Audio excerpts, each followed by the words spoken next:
yo lo presentí, que en poco tiempo tú quisieras terminar. Dios lo quiso así, entonces no hay problema, no voy a llorar. ¿Qué será de mí?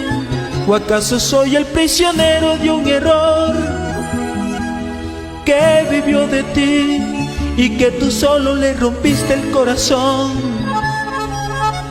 Y no voy a llorar cuando te vea partir, trataré de borrar esa desilusión que dejarás en mí, y te juro por Dios que no voy a llorar.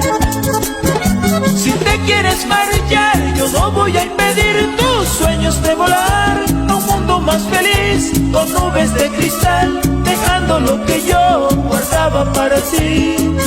Me habían dicho que el amor era así, yo no sé por qué no quise escuchar.